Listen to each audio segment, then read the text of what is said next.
Hello, everyone. Welcome to the Heroes of Jesus channel. Today we will talk about what was the pre-flood world like. Imagine a world completely different from the one we know today, a world full of mysteries, with creatures that no longer exist and where people lived for hundreds of years.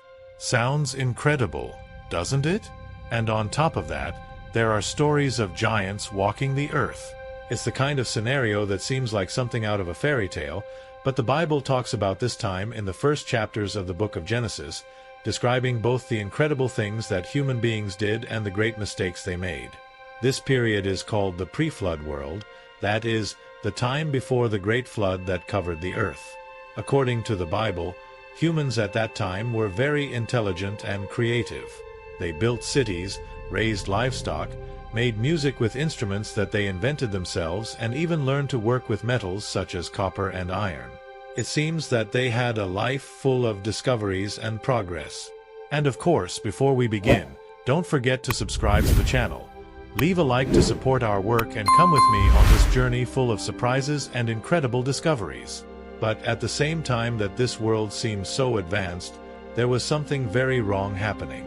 People began to turn away from God, choosing to live in ways that He did not approve of. The Bible says that sin, that is, doing wrong things and disobeying God, began to grow more and more, spreading throughout humanity.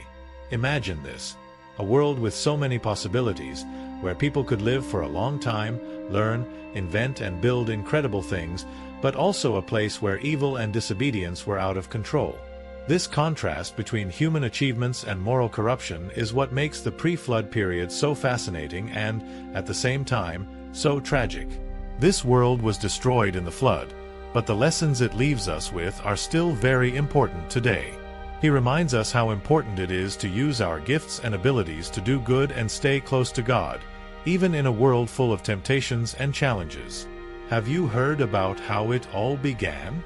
The Bible tells us that in the beginning, God created Adam and Eve, the first human beings. They lived in a perfect place called the Garden of Eden, but they disobeyed God and were expelled from there. That was when a new phase began for them, life outside the garden. Adam and Eve began to build their lives elsewhere and had many sons and daughters. Now, here's a surprising part of the story. Their first son was named Cain, and he also became known for something terrible. Cain was the first murderer in history. He killed his younger brother, Abel, because he was jealous. Imagine how sad that was. They were brothers, but Cain's heart was filled with anger and envy, and this led him to do something very wrong. After this horrible act, Cain was punished by God. He received a special mark to protect him from anyone who wanted to harm him, but his life was never the same again. He decided to leave and ended up building the first city mentioned in the Bible. He named this city Enoch, which was the name of his son. Think about it. Adam and Eve started out with a family that had everything to succeed, but they soon faced tragedies and difficulties. Even so, they continued to live and work to form the basis of all humanity. This story shows us how people's choices can bring both progress and problems, depending on how we act and what we carry in our hearts. Let's imagine a very ancient world, where everything was still beginning. According to the Bible, God created human beings with something very special: the ability to think, create, and make choices. Contrary to what some scientific theories say, the Bible does not speak of a slow evolution, but that humans were created intelligent and with incredible abilities from the beginning. They knew how to invent things, solve problems, and even make art. Now, think about it. How did they live? Well, at that time, people began to build their first homes, which were tents made from materials they found in nature. They were not like the houses we know today, but they were enough to protect them from the sun, wind, and rain. They also learned to take care of animals. Did you know that it was at this time that people began to raise herds of cattle? This was very important, because that way they had milk, meat, and even fur to use in their daily lives. It was as if they were discovering ways to live more comfortably. And it doesn't stop there. These people not only worked hard, but they also knew how to enjoy life. They invented musical instruments and began to make music. Can you imagine what it must have been like to hear the sounds created by these early musicians? They might have been simple flutes or something similar to drums, but it was certainly the beginning of the art we love to this day. They also learned to work with metals like copper and iron. This was a huge step forward. With these tools, they could hunt better, prepare food, and even build stronger things. It was as if each generation was discovering something new and helping humanity advance. This ancient world may seem very different from ours, but in some ways, it was full of creativity and progress. People used their minds and skills to create incredible things, showing how human beings were made to learn, build, and invent. This reminds us that, from the beginning, we have had enormous potential to do good things and transform the world around us. Have you ever stopped to think about how long the world lasted before the flood, that event in which the entire earth was covered in water? Well, the Bible doesn't say exactly how many years passed from the time Adam and Eve began their lives outside the Garden of Eden until the time Noah built the ark. It seems that God wanted us to focus more on what happened during that time than on exactly when it all happened. But there is one thing the Bible tells us that is quite interesting. Back then, people lived for hundreds of years. That's right, hundreds. Just imagine. While today someone who reaches 80 or 90 years of age is already considered very old, back then living 700, 800, or even 900 years was normal. This must have helped a lot when it came to learning and passing on knowledge, because people had plenty of time to invent new things and teach everything they knew to their children, grandchildren, great-grandchildren, and even great-great-grandchildren. Oh, and do you know those lists of names and ages that appear in Genesis 5? They are called genealogies. They are not there to tell us exactly how many years have passed, but to show us where people came from, like a family tree that connects everyone. These lists help us understand that God always had a plan, and each person mentioned was part of it. So, even without an exact date, we know that the pre-flood period was a long enough time for humanity to grow, develop, and create incredible things. It was also a time that taught us many lessons about how people's choices can impact the world for good or for bad. This part of history is full of mysteries, but also full of teachings that help us reflect on the present. Imagine living for hundreds of years. That's how it was in the pre-flood period, the time before the Great Flood. People back then had very long lives, which was incredible for learning and teaching. Think about it. A grandfather could pass on his experiences directly to his grandchildren, great-grandchildren, and even great-great-grandchildren. This helped knowledge to be passed down from generation to generation, and they had plenty of time to create, discover, and build new things. But not everything was good in this ancient world. Despite all this longevity and opportunities, sin began to spread like a dark shadow over humanity. The story begins with Cain, the first son of Adam and Eve. He did something terrible. He killed his brother Abel out of jealousy. The saddest part? Cain didn't regret what he had done. Instead, he went on with his life as if nothing had happened, building a city and giving rise to a line of people who would also make bad decisions.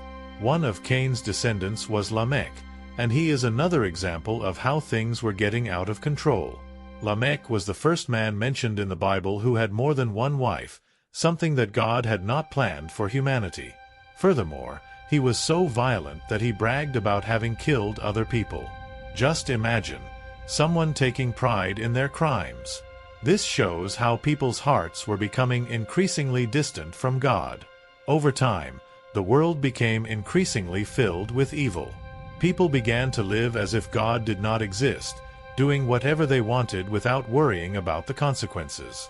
This moral degeneration took hold, and wickedness, that is, a lack of respect and love for God, became the rule rather than the exception. This period teaches us a very important lesson. Living a long life or having many opportunities means nothing if our choices lead us away from God. The history of the pre-flood period shows us how bad choices can lead to terrible consequences, but it also reminds us how important it is to follow the right path, even when it seems that everyone around us is doing the opposite. Let's imagine an intriguing scene from the past, described in Genesis 6. It talks about the sons of God and the daughters of men. What could this mean? Well, there are a few different interpretations, but let's explore the most widely accepted explanation that makes the most sense. First, the sons of God are generally understood to be people who knew and followed God, those who were part of the godly lineage of Seth, the son of Adam. They lived according to God's teachings, trying to maintain a righteous life dedicated to Him. The daughters of men were from the lineage of Cain, who had turned away from God and lived disobediently and full of sin. So what happened? These two lineages began to mix. People who followed God began to marry people who lived in a completely opposite way, without caring about God's ways. And do you know what happened? Little by little, the influence of disobedience and sin spread even further. Those who had previously sought to please God began to stray, and society as a whole became even more corrupt. Now, there are people who believe that the sons of God were fallen angels who mixed with humans, but this idea is less accepted because it does not fit so well with the rest of the Bible. It makes more sense to think that the expression, sons of God, refers to people who still followed the right paths and turned away by mixing with those who wanted nothing to do with God. This part of the story is like a warning. Our choices, especially about who we associate with and connect with, can influence us for good or for bad. In the case of the pre-flood period, the choice to join with people who did not respect God had serious consequences. Impiety and wickedness grew so much that God decided to act drastically, sending the flood to start everything over again. This story teaches us that it is not enough to start well. We need to be aware of our decisions and the influences around us. After all, it is these choices that shape who we become. Did you know that, even in difficult times, there are always people who choose to do what is right? In the pre-flood world, while many turned away from God, there were some people who remained faithful and dedicated to Him. Let's talk about 3 incredible examples of faith and obedience that can inspire us to this day. Abel, the first example of faith. Abel, the second son of Adam and Eve, is one of the first people in the Bible to be remembered for his faith. He had such a heart for God that he offered the best of everything he had as a sacrifice. He knew that pleasing God was more important than anything else. That's why his offering was accepted, while that of his brother Cain, who was not as sincere, was rejected. Unfortunately, Cain became so jealous that he ended up taking Abel's life. Even so, Abel's story is remembered in the New Testament as an example of true faith. He teaches us that what matters to God is not only what we do, but the intention of our heart. Enoch, a special friend of God. Now, let's talk about Enoch, who had such a close relationship with God that his story is almost magical. Imagine someone who walked with God every day, like a best friend. He lived in a way that pleased God so much that something very special happened. Enoch didn't die like everyone else. God simply took him to be with Him.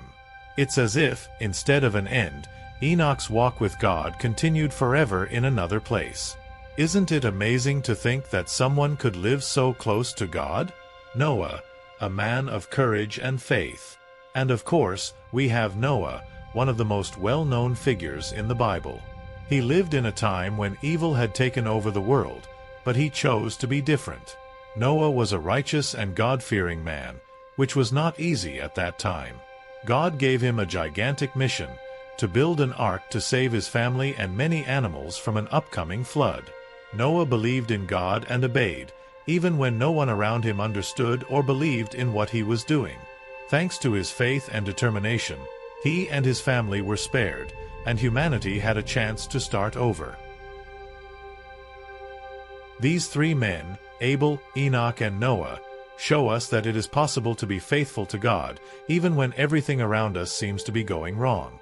They chose to trust God above all else, and because of that, their stories have left a lasting impression. The lesson they teach us is clear. When we choose to walk with God and obey Him, our lives can make a huge difference, no matter the time or the challenges. Now, imagine a world where everything had gotten out of control. In the beginning, God created everything perfectly, but people began to make bad choices, one after the other, and sin spread like a stain that was hard to erase. Over time, people's behavior became so bad that no one respected God or cared about doing what was right anymore. The Bible tells us that humanity's wickedness reached such an extreme point that God was deeply saddened by what he saw.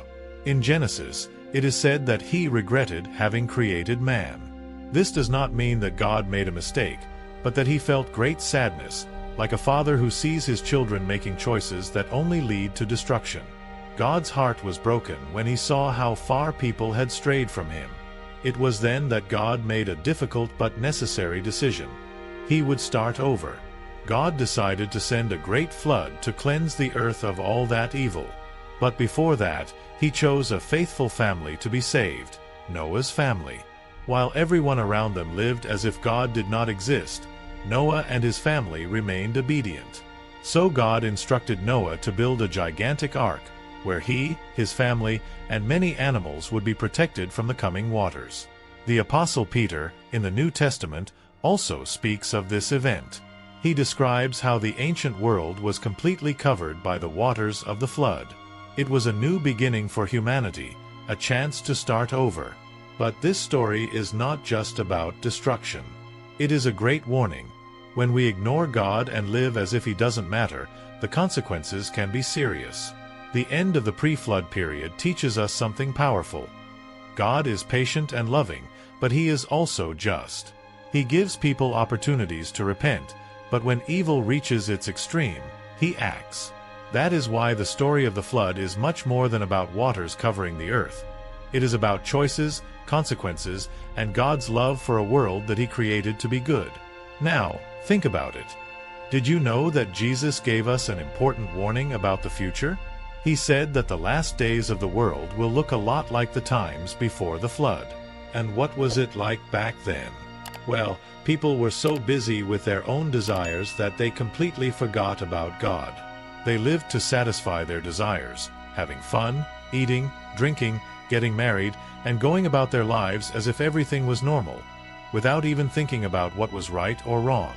Jesus explained that, just like in Noah's time, these people were so distracted that they didn't realize the danger was coming. When the flood came, it was sudden. The door of the ark closed, and by then it was too late. It was a divine judgment that took everyone by surprise. They only understood what was happening when the waters began to rise, but by then it was too late to change their attitude. And Jesus warned us that the same thing could happen in the last days of this world. He said that people will be so busy with their own lives, work, parties, relationships, plans, that they won't pay attention to God's call to repent and change their lives. When divine judgment comes, it will be as unexpected as the flood. This story is not meant to scare us, but to teach us something very important. We cannot live as if God did not exist. He gives us time and opportunities to change, to get closer to him and live in a way that pleases him. The great lesson is this: don't let life's distractions take you away from what really matters. God is calling us now, and now is the time to respond while we still have the chance. Just as Noah was saved because he chose to listen and obey, we too can choose to follow God, even when it seems like everyone else around us is ignoring him. That choice can make all the difference. Remember that story about the flood that happened a long, long time ago? Well, it's not in the Bible just to tell us how things used to be. In fact, it serves as a great warning to us today. It's like a flashing light saying, "Hey, pay attention. Learn from this." In the world before the flood, people were so busy living their lives, doing what they wanted, that they forgot about God. They chose to follow their own desires instead of listening to the voice of the Creator. This didn't happen overnight. It was a process. Little by little, people's hearts became hardened, until evil took over everything. The result was destruction, because God saw that the world had reached an unbearable point. Now, why is this important to us? Because Jesus said that the last days of our world will be similar to the days before the flood. Just like back then, many will be distracted by parties, work, worries, or simply living for themselves, without paying attention to God. But what happened during the flood teaches us that we cannot ignore God's call forever. One day, time will run out. This story reminds us that it is important to live with purpose. It is not enough to do what we want all the time. We need to seek what is right, listen to God, and think about the consequences of our choices. The pre-flood world shows us that God is patient and gives us many chances, but it also reminds us that He is fair and acts when necessary. So, how about learning from the past? This story is an invitation for us to pay more attention to how we are living and to ensure that we are on the right path, close to God. After all, it is never too late to change, but it is always better to start now. Oh, and before you go, subscribe to the channel so you don't miss any of the upcoming videos and activate the bell to receive notifications. And if you are still curious, take a look at one of the 2 videos that are on your screen right now. I am sure they will help you explore the riches of the Bible even more. Raising Hands Open Book.